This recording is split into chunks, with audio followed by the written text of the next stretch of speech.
such a pleasure to have your company. And there's no doubt at all, what we really most need to talk about is what is going on in the States. Not only does it have a massive impact in America, it has a massive impact around the world and a massive impact on us here in the UK. But Joe Biden has quit the US presidential election race. He has endorsed his Vice President Kamala Harris for the Democratic nomination. Now, it's not beyond the possibility that she doesn't win it somehow. Who knows what's going to happen over the next 4 weeks, but looks very likely she will be the Democratic candidate on November the 5th, standing against Donald Trump, of course, now officially the Republican nominee after their Republican convention in Milwaukee last week. I want to know, simply, what's your reaction? Was it the right decision by Joe Biden? Why do you think he did it? Did he do it really for the good of the country and the party? Or was it more about he was pushed, the money was drying up and everyone was saying, you gotta go, Joe? And his endorsement of Kamala Harris, how genuine was that? It took almost 30 minutes after his resignation as the candidate to endorse Kamala, a woman who he said had been his best decision as president. God, how bad were the worst decisions that he made as president? But how does that also impact Donald Trump? Because he was quite happy about running against Sleepy Joe, wasn't he? How does he feel about running against Kamala Harris? Well, in some polls, she could apparently do a bit better than Joe Biden, but better enough to actually defeat Trump? Well, big questions about that. She is woke beyond woke, appointed because of the colour of her skin and the contents of her underpants. Not particularly important criteria, I would say, for being the leader of the free world, but I want to hear your thoughts. Give us a call. 0344 499 1000 is the number to call. You can WhatsApp the same number. You can text us on 87222. You can get in touch on X at talkTV. Love to get all your messages. Also, if you're watching on YouTube, you can message us on YouTube as well. We'll pick up your messages from all over. Get in touch. Particularly want to get your thoughts on the phones. 0344 499 1000. Calls are charged at the national rate. Text costs £1, standard network rate message, everything else is gratis. Now, delighted to say someone who doesn't have to pick up the phone to have a chat to us is political commentator and an old colleague of mine from, gosh, many years ago, Theo Usherwood. Good morning to you. Thank you very much for inviting me in, Julia. Absolute pleasure to have you in the studio. Yeah, it really is. It brings back very old times. Yes, it does. There may have been other broadcasters in a previous life that we've both worked for. We've all moved on to bigger and better things. Right, Theo, I mean, where do we even start? First of all, Joe Biden standing down as the candidate, yes, having said even, I think, in 18 hours earlier, I'm a run-in, I'm not going. What do you think the reason was he did finally go? It was obvious that he couldn't beat Donald Trump. They looked at the polls, his team circled round and they went into in-depth detail to try and see if there was any way possible that Joe Biden could win, and they came to the conclusion that he could not. But everyone else had come to that conclusion, yes, already, because word is that when Nancy Pelosi, a senior Democrat for many years, when she was talking to him and he said, oh, no, the polling shows I can win it, she said, show me the polling, because that's not what I'm seeing. Yeah, so I think, Julia, part of when you have these particular issues is that Joe Biden is not just Joe Biden, it's all his team. Yeah. Think about Hunter Biden, who has his own interests for Joe Biden. His of course got criminal conviction, more trials coming up in the autumn. Jill Biden liked being First Lady. It was a great job to have. And then, of course, his own aides and supporters and his inner circle. Those jobs go now. Yeah. They're done. They're finished. They're out. And it's going to be, the baton's going to be passed over. So this is the same as number 10, isn't it? Yeah. Right? Would you go for an early election or don't? So much of it is about, for people, whether it's MPs or whether it's the aides, am I going to keep my own job and pay my own mortgage? Yes, and they're not. They're now out on their ear. They're done. They're finished. And it's all the baton is now passed over to Kamala Harris. And the problem that they've got is that the whole point of getting rid of Joe Biden was to replace him with somebody who could beat Donald Trump. If you're going to say that Donald Trump is the threat, and this is the argument from the Democrats, he is a threat to democracy, he is going to tear America to shreds, then your argument has to be we need to replace Joe Biden with somebody better. But in Kamala Harris, it's very doubtful they've actually landed on somebody who can beat Donald Trump. There was no evidence that she, in 2020, helped Joe Biden's ticket. He was more, for instance, the idea, well, she's a woman because she's a woman of colour. Actually, he polled better, certainly with black Americans than she did. The woman talks absolute gibberish and nonsense. I mean, and that's coming from me. I mean, total word salad nonsense. She, as Trump's MAGA team have already put out these videos of her just laughing hysterically. She does, I mean, just constantly just this mad face. I mean, she just doesn't look. And again, I'm sorry, this is part of the gig. looking presidential. And I think the onus is on, particularly on women. Yeah, you have to kind of toe a certain line in terms of your appearance and things like that to sort of match the men. I'm sorry, that's just how life is. But also, she's got no credibility. Yeah, she was a top prosecutor in California. Well, that was quite a long time ago, lady. In terms of what she's done as vice president, they basically kept her under wraps because she was a liability. Yeah. The one thing she was put in charge of was like dealing with the border problem. Well, in the time I think that he was being president, some 10 million people have crossed the border. There was an interview, classic interview. It was quite a few months into the role. So have you been down to the Mexican border? And she said no. They said, well, why not? She said, well, I haven't been to Europe either. I mean, this is not thinking on your feet, and it shows poor judgment. And there's no pivot necessary from Donald Trump. So instead of Donald Trump saying, "Oh, there's a new opponent, and I need to change my attack lines," all he has to do is add, "Well, instead of just attacking Joe Biden for the last 4 years, I just need to go Biden-Harris, and we'll just make it about her and the fact of her record. 3.5 million people illegal immigrants have crossed the southern border. She was put in charge." That's in the last year.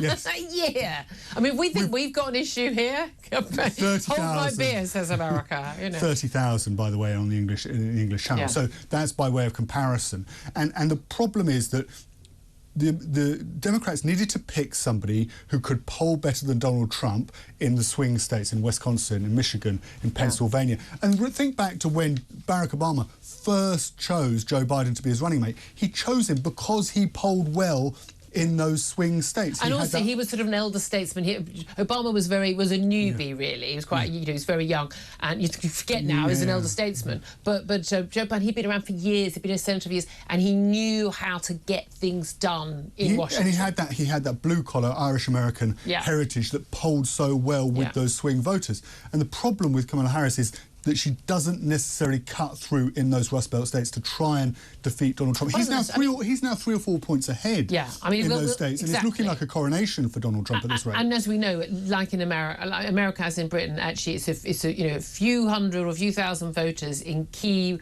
neighbourhoods, in key districts, in key states that will hold the difference.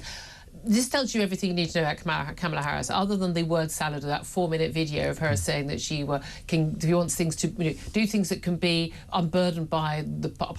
I can never even remember it. It's such gibberish. I can't remember it. This is her bio for X, formerly Twitter. Kamala Harris, fighting for the people, wife, mumala, which is a horrific term instead of stepmom. I mean, mumala, auntie, she/her. I mean, seriously, you can't vote for that. I'm sorry, if you're saying she is as woke can be. She is everything about the Democrat obsession with diversity politics, which is there are literally people like the Black Caucus in Congress and others saying, you can't replace her with any of the other candidates. The Gavin Newsom from California, who's also an awful candidate, Gretchen Whitmer, more credible, I think, in Michigan, and a couple of others, because they're all white. You can't replace a black woman with. And you think, if these are the criteria that you have an issue with, her gender and her skin colour, no wonder Americans are despairing. There should only be one criteria from the Democrat point of view. Can you beat Donald Trump? And the problem... Well, no, will you be a good president? Would be nice. Well, but if you think about the... Yes. No, their number one job is to win the election. Yes, you've got to win the election. So from the Democrat point of view, can you beat Donald Trump? Yeah. And those kind of politics, those identity politics, work well if she was in a Democrat primary. But actually, she needs to go beyond that and make an argument for getting America back on its feet. But she's run in a Democrat primary before, in 2020, and she did really badly in it. I mean, really badly. It dropped out very, very early. I mean, what's interesting is you've got Clinton, Bill and Hillary. Clintons both have endorsed... it took Joe Biden 30 minutes. You think there were the Harris team must have been going, Joe, could you get the second tweet out endorsing Kamala, please? It's really interesting that the Obamas have not endorsed her yet. Quite interesting that two of the front runners, Newsom and Whitmer, have already said they endorse her. It looks like it's going to be a coronation. I mean, do you think? Look, I thought after the presidential debate, no way in the world Joe Biden was going to run. Once he did, we saw the G7 summit, the D-Day G7 summit, and then the NATO summit in Washington, where he confused Putin and Zelensky, and then referred to his Vice President Trump instead of Kamala Harris. I said, and I tweeted that day, he's toast, he's gone, he's not the candidate. Not a doubt in my mind. It was just a question of how long and how much damage he would do beforehand. At this point, is it now a no-brainer that Donald Trump wins? Or is it feasible that when you take out the geriatric possible dementia aspect of Joe Biden's candidacy, that actually people will say, well, you know what, at least Kamala Harris, she's probably a bit thick and she's there for the wrong reasons and everything, but she's not Donald Trump. I think after the debate, you could say if you swapped out Joe Biden and brought somebody else in with 4 months to go, somebody really energetic, young, forward-thinking, then actually you could beat Donald Trump. But when I saw that, I don't know about you, but when I saw that image of Donald Trump getting back onto his feet on the stage, surrounded by the Secret Service, putting his fist in the air with the American flag behind him, the blue sky, and shouting, fight, fight, fight, I thought it was all over. Yeah. And he just portrayed himself in that instant, because he went from being face on the ground, you could see his bloodied face through the feet of the Secret Service agents, and managed to pick himself up and do that in that instant. I thought it was all over from that moment. That's exactly what I felt as well, absolutely. Look, let's get to a few other stories as well, because other things have been happening. Let's talk about Rachel Reeves, the Chancellor. She's apparently likely to offer teachers and nurses this 5.5% pay rise as recommended by the independent pay review bodies. That, of course, is above the 3% of inflation that people had been budgeted for by Labour. And, of course, we've seen numerous, ISM, everyone, IFS, everyone else has said, look, there's not enough money to account for what Labour say they're going to do, unless you've got, I think growth has to be 4 times what it is right now. Yeah, well, good luck with that. Be great if it happened. I don't think it's going to happen. But it looks like they may well go ahead with that. Now, you give the teachers, the nurses that, and people go, oh, yeah, well, we love nurses. We love our kids' teacher. Let's do that. Yes, their pay has been cut since 2010 onwards. Yeah, absolutely. The next set of public sector workers go, oh, what about us? And the next set. We're looking at, 10 billion plus quid at that point. So for teachers and nurses, the cost is £3 billion a year. You then want to extrapolate it out and give it to everybody who asks, says, well, hang on a moment, if you gave teachers and nurses that pay rise, then we want a pay rise too. Now, what's also important about this, Julia, is they haven't done the numbers on this. This isn't accounted. They haven't, within Labour's manifesto plans, they have not set aside the money for this pay rise. So it's going to have to come from somewhere. Now, Rachel Reeves has a very strict fiscal rule, and that is debt as a share of GDP needs to be coming down by the end of this Parliament. That means no more borrowing. So she's going to have to turn. I don't think it's her strict rule. I think it's we can't afford to borrow anymore. The cost would be so great, and of course you'll then end up with a situation, Liz Truss style, of a run on the pound and goodness knows what. But it's going to mean tax rises, and she's going to have to find that money. Rachel Reeves is going to have to find that money from somewhere. But you do have to ask, if they're caving in on this, will they eventually cave in on the two-child benefit? Well, they say they're not going to be taxing working people, so I'm okay. But that taxing working people, actually, the part of the problem is part of the problem with that is when you take out national insurance and corporation tax and income tax, actually that's most of the taxes. So it's going to have to be either a new tax that they're going to have to introduce, potentially on the very wealthiest. What's that going to do to investment? If somebody says, well, hang on a moment, I was going to go and set up a business in the UK, but actually I'm going to be taxed because of it. I'm not going to bother And we anymore. know just how mobile the very rich are, don't we? I mean, so they've got that issue. The economy's stupid, always one of the biggest issues, as it was in the election, and it will continue to be. It will be in America as well. But also, again, like in America, massive big issue of immigration, as we've already discussed there. A plan from Labour that migrants from safe countries will be processed first, the Vietnams, the Albanias and others, which is all very well, but they kind of dealt with the Albania issue already, haven't they?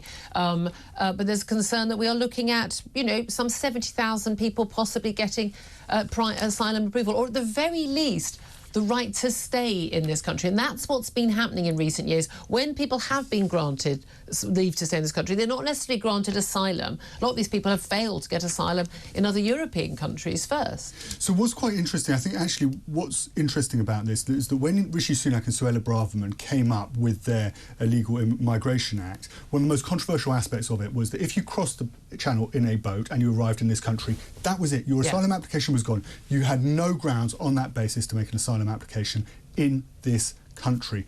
What Labour is going to do is they're going to reverse that provision, because there are a lot of lawyers, people who are very unhappy, a lot of campaigners for refugees who are very unhappy about that specific provision, because they were saying, hang on a moment. No, but they're the people who say no one is illegal and they basically want open borders.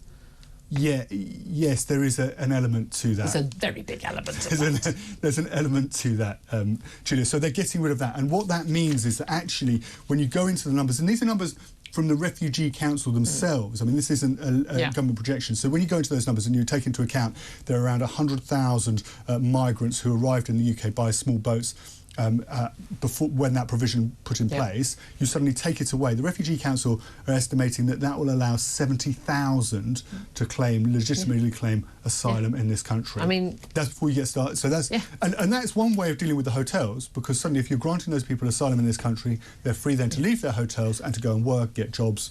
And of course they will all be, given that they are all civil engineers, biochemists, astronauts and heart surgeons, obviously there'll be high earners and high taxpayers and net contributors to the community. Oh no, silly me. Most of them don't even speak English. So there is a problem, Julia, in that if you do that, then there'll be the gangs will look at it and say, hang on a moment, these have got 70,000, we've got 70,000 through the system, the asylum system, they've been granted the right to stay in the UK, and actually, why don't you travel over? Well, we can probably put up our prices and then you can travel over. Yeah, it's going to be an absolute free-for-all, no doubt at all about that. Love to hear your thoughts on that. I'm sure you've got an opinion on that.